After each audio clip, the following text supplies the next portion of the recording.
Hey everyone, my name is Jermaine. I'm with Jupiter HR, and I just started actually a new job at the Black Professionals in Technology Network as their senior recruitment lead. I'm very happy to be here today. Thank you, Toronto Jobs, for having me. This presentation is going to be on unconventional job search strategies that you can employ. Basically, some out-of-the-box thinking and methods that you can take in order to get to the next stage of your job. So what we're going to expect, some fundamentals, you're developing your skill sets, social media strategies, and networking events, how to identify who to recruit, who to target, and what to say to using recruitment agencies. So fundamentals first, you want to make sure that you have your LinkedIn presentation. And I'm just going to jump right back to the chat. Can everybody hear me? Can everyone see the slides correctly?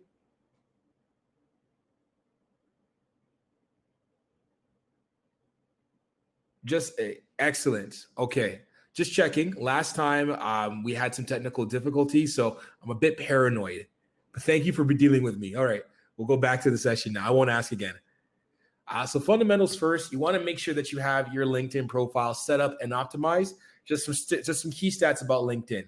Last year, over 122 million people said they received an interview through LinkedIn. 35 million said they met the person that they hired them on LinkedIn. And employers revealed that most of the time they're checking out what your online presence looks like. And that usually refers to your LinkedIn. 92% of companies that hire rely on LinkedIn talent pipelines, and 87% of recruiters say they exclusively use LinkedIn to search for candidates. I have been in these positions throughout the whole entire time. I've gotten my current job through LinkedIn, which was why the person that hired me was somebody I met a couple years before on LinkedIn. And as a recruiter, LinkedIn is a heavy tool we use to source for new talent. So I'm going to jump back into the chat. Just take a look. Can everybody see the picture on the screen right now? Excellent. So this is what the recruiter view looks like in LinkedIn. When a recruiter goes on LinkedIn, they have actually a special view and a special tab that they use to search people up, kind of like a Google search engine search, where we're using, SEO principles to surface talent. So I'll actually go back. I come on this screen and I'll put in the title of the person I'm looking for, the area, and maybe a couple of skills to start the filtering process. LinkedIn has thousands, millions of people. So I need to figure out what filters I put in place in order to surface people that I want to talk to. So this is what my next screen looks like. If I'm looking for a project manager, and let's say I'm looking for somebody in Singapore, but the area I want you to focus on is where this red box is. This is the skills area. So this is why it's important that when you're on your LinkedIn, you populate it with keywords, you populate it with skills, because that's how you're going to pop up first on our search selections, right? We can filter through your skills, your companies, your educations. I can look for specific keywords that will surface your profile. It's the same principle as you apply to your resume. In fact, I always say the key or the cheat code to having a good LinkedIn is to have a good resume, because you can just literally copy and paste that bad boy and the effect will still be the same. So when you go into your LinkedIn, you want to make sure that you're set up that recruiters will actually be able to find you and know that you're open to new opportunities. In your setting pages, you want to make sure you jump into your privacy settings, going into job seeking preferences, and then let recruiters know you're open to new opportunities. LinkedIn actually recently did an update where you can do this from your profile page itself. But the idea is you want to let recruiters know that, hey, I'm open to new opportunities. Where in the profile is the best place to put those keywords? Awesome. So I just jumped back in because I wanted to make sure everyone could see the slides. I know, paranoia. Mirab, you want to put that in the individual sections of your job profile and your job history throughout your LinkedIn. Again, just copy what's on your resume and you post it up there. So fundamentals, again, we want to touch a bit on resume. Now, to make a strong LinkedIn, you got to have a strong resume. And how do you have a strong resume? You got to realize that your resume isn't something that you're writing for yourself. It's what you're writing for your readers, right? Let's break it down like this. The average time recruiters spend on reading a resume is about 5 to 7 seconds. We skim, we scan, and then we move on to the next one. So it's really key that you're able to put your resume into a place where you can see, where you can guide our eyes. You can kind of teach us what we can do, or not teach us, but you can kind of show us like the strong aspects of your profile, but only something relevant. We don't care if your resume isn't built around our posting. I only care about the relevant information. If I'm looking for a developer and you're a software developer, talk about your development experience. Don't tell me that you're a cashier while you're looking for your software developer job. I just care about anything that's relevant to software development. 87% of recruiters say they exclusively use LinkedIn to search for candidates. And this is why those same principles apply about having a strong resume for a strong LinkedIn. At the end of the day, everything is connected. Can everybody still hear me? I just got a message saying that my internet got knocked out. Is that the same, or are we still good? We're good? Okay, very weird. Very frightening too. So one thing I always want to stress, avoid writing a responsibility resume and try to focus on an achievement resume. Now, what does that look like? An achievement resume is something that utilizes what we call STAR or PAR principles in resume writing. PAR is an acronym. It stands for problem, action, results. This gives us, the reader, the recruiter, the hiring manager, a comprehensive view of what you were like in the actual workplace. You know, when you're writing out your experience, right, you have to ask yourself, am I accurately highlighting what the problem was that I was facing in my workplace?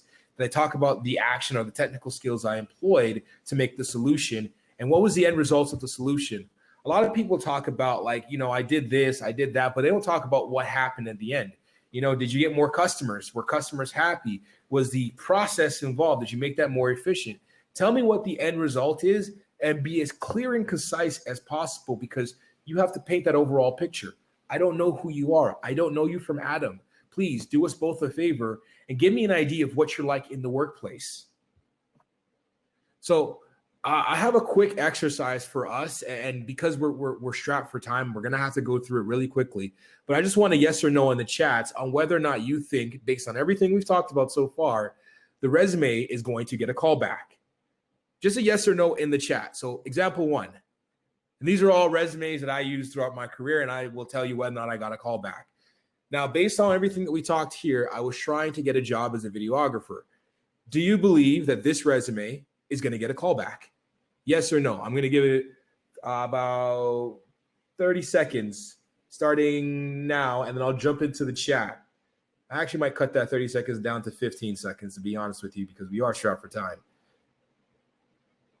I like doing these interactive ones because, you know, so you just want to be talked to. All right. No, a lot of no's. I like that. You're right. I did not get a call back. Reason being is that the resume is too long, but I didn't talk about anything in terms of achievements. Next exercise. This one's actually a bit hard to see. We'll jump into this one. This is when I was trying to get a job as a sales professional. Now, do you think this resume is going to get a call back? I'm going to start the clock for another 30 seconds starting now. I've made for myself probably over 150 different resumes, and I still make resumes daily for people. Honestly, resumes are all about how you sell yourself and your skills. You have to be aware of what's relevant to the person, because recruiters get bombarded with resumes. So make it worthwhile and interesting for them to read.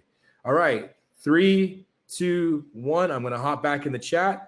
Probably yes, 90. Mason, that's not fair. It's either yes or no. No 90%. But to give everybody some insight, yes, this was a resume that was very successful for me. The reason being is because I make it clear in terms of my skill categories what kind of skills I bring to the table from the jump. I don't emphasize my professional summary as much because I know the person that is reading this is skimming. So they see that, they skim here, and they see, okay, this guy's got a bunch of sales and management skills. And then when you jump into my actual experience, I just talk about my achievements. And anytime you can use a numerical value, the better it is for your achievements, right? So I talk about here, again, awards that I've won, the growth that I've done, the overall impact, and I try to use numbers where applicable. I zoomed in on the side of these actual stats themselves. And I always try to talk big about myself, and I own my achievements. You know, there's no hyperbole here. But a lot of people have trouble articulating their success because they're too humble. Don't humble yourself. Like, speak up about your achievements, speak up about what you've done to the workplace, because you are that dope. So when you're looking to transition from one career to another or one industry to another, how do you do that? The best way, I always say, is by identifying your overlapping skills. If the entire job process is one big sales process where you're trying to articulate your value to somebody, then we just need to focus on the core concepts. I mean, skills are skills. They may be wrapped up into different flavors, but a strong communicator is a strong communicator. A strong writer is a strong writer. A strong team player is a strong team player. So to start assessing what your transferable skills are, ask yourself the following questions. What are my 3 strongest skills? What do I love doing? What jobs utilize these skills the most? And there you'll be able to create your value proposition, because you'll have an idea of what you bring to the table, no matter what the setting. So here's an example of some common overlapping skills: creativity, persuasion and communication, adaptability. Now, I'm a tech-focused guy first, so all of this has some roots in the tech industry. I mean, creativity as a tech guy in software development, that means you can think outside of the box, that you can come up to a situation and you're able to think on the spot on how to fix it without wasting too much time. Persuasion and communication, this is especially important if you're working in a cross-functional environment, right? Are you able to communicate with different verticals or different sectors of the business? And are you able to stand your ground in an argument and persuade them to see things from your side? Or do you know when you are being persuaded and when to let go? And then adaptability. The more we come to rely on technology, especially for startups, the more it's important that you are able to work in a silo, that you're able to adapt to any environment. And again, if you're looking to transition into new industries, being able to adapt and having processes for how you learn things and how you onboard yourself goes a long way into, again, selling yourself as being able to be the right fit for a new industry. So how do you develop your skill set? You know, you pursue certifications like Udemy, Coursera, Lynda. Create your own projects. You know, if you're an aspiring developer, create your own mobile application. Don't wait on somebody to give you work. Go out and do it.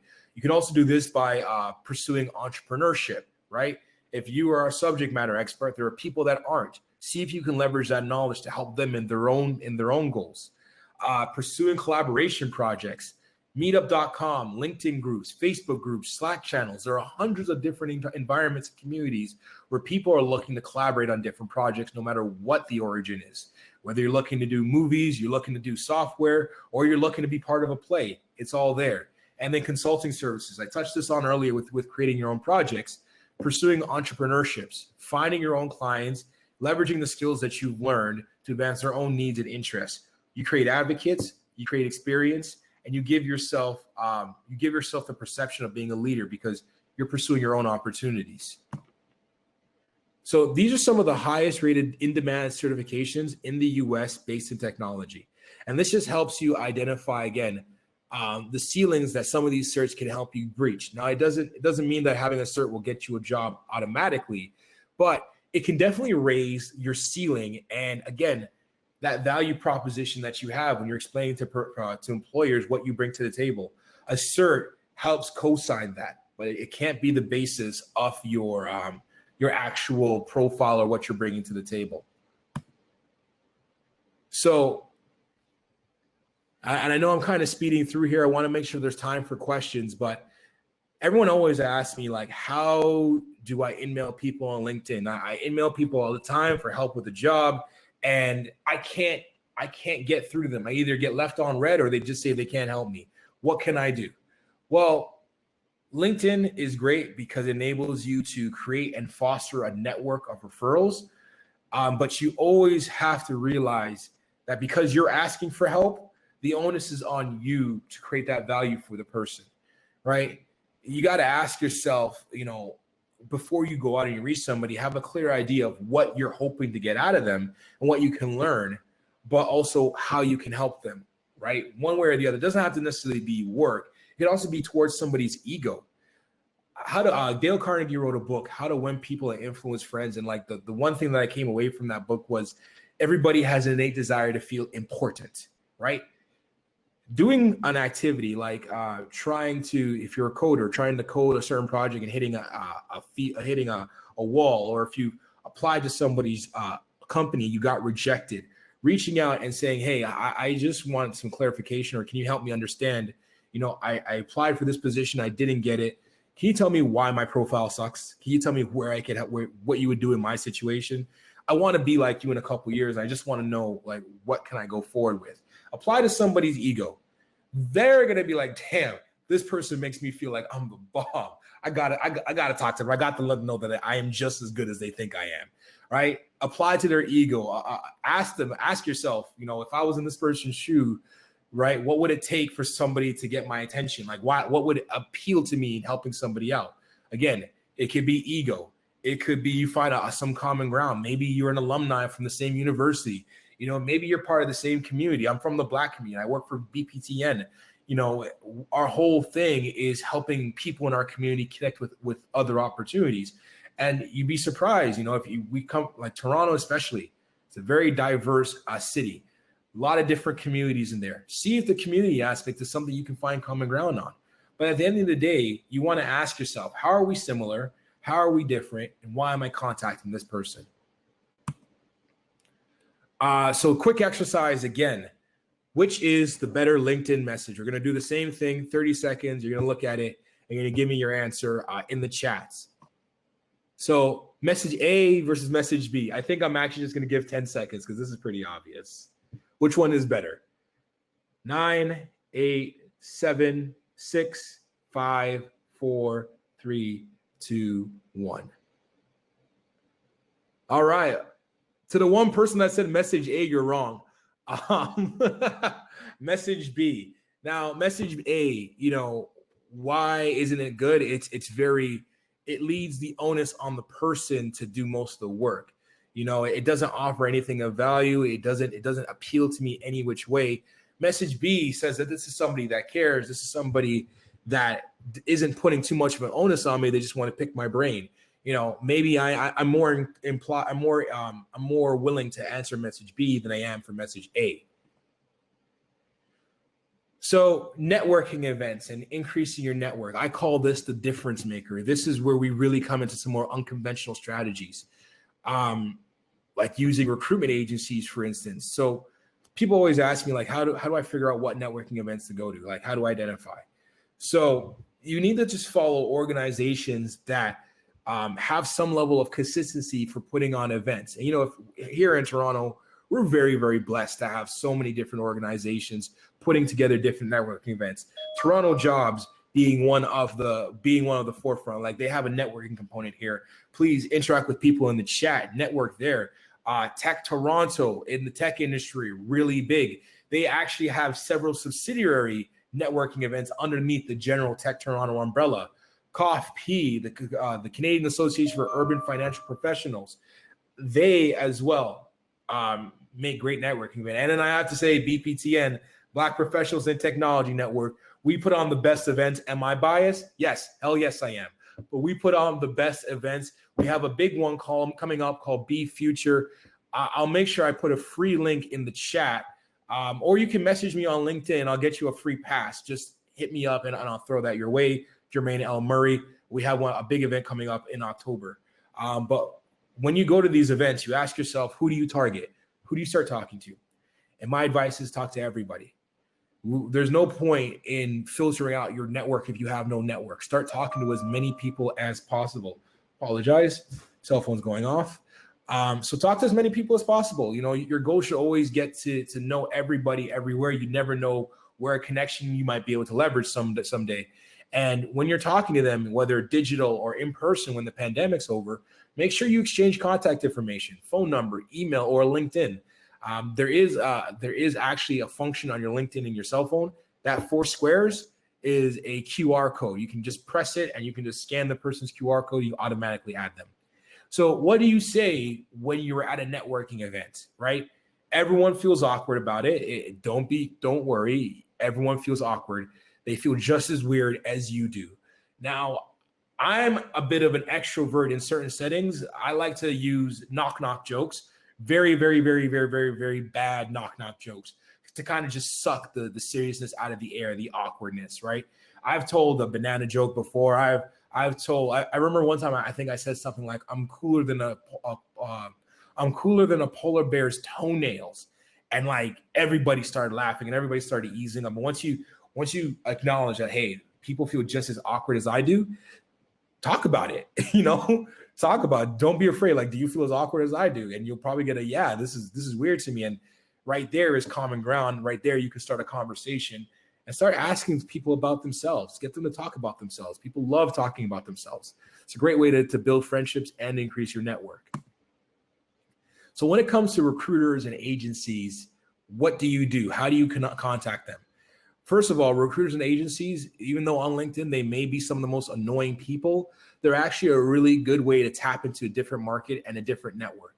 Your Randstads, your Robert Halfs, your tech systems.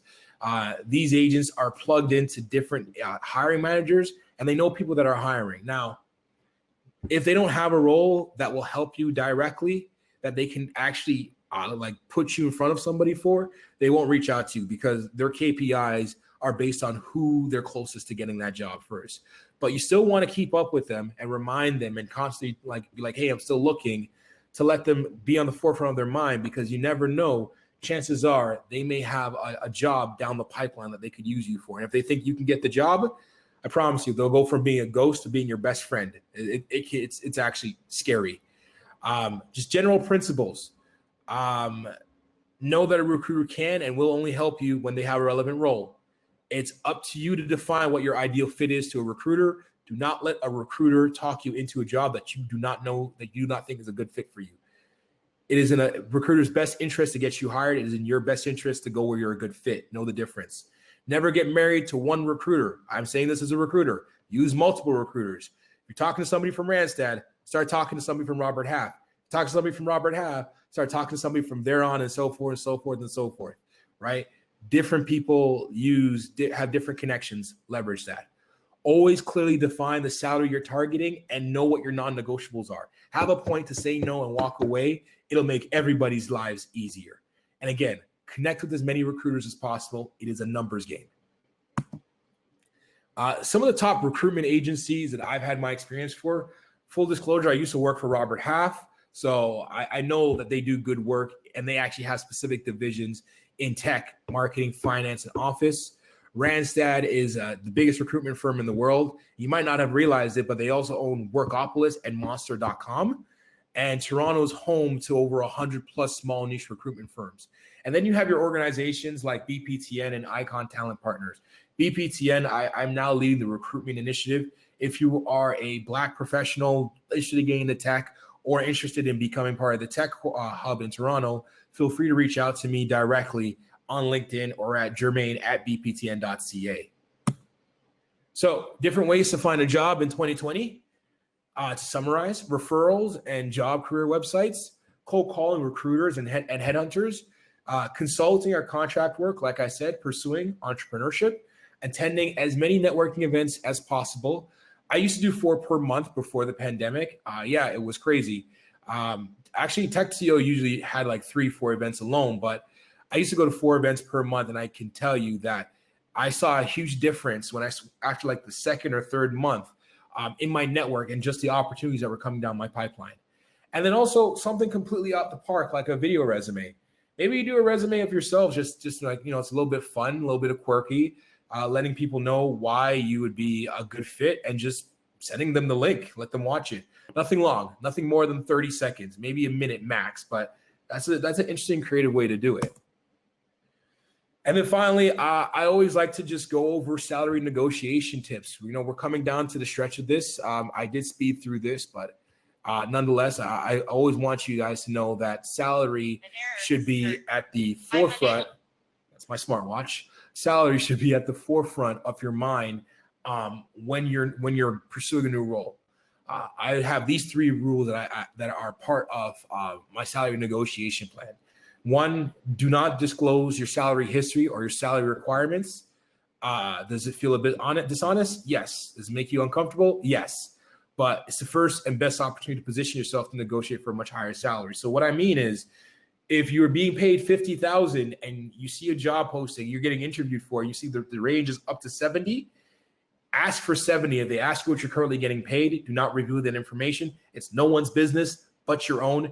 It's not like they can call your employer and go, hey, are you paying Jermaine 50 grand? Because if your employer does say that, you can sue them. But they won't, because we respect privacy too much. Rule 2, once an offer is made, you can counter it by sending a carefully written email that includes a strong case to support a counter offer. You get one counter, right?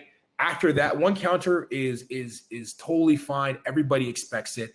After that, you might be grinding on somebody's gears a bit, but get that out the way and make sure that you when you're doing your counter offer, you talk about your passion for the job. You talk about how you think you're a cultural fit and how your technical abilities will shine. That should be at the forefront of this email.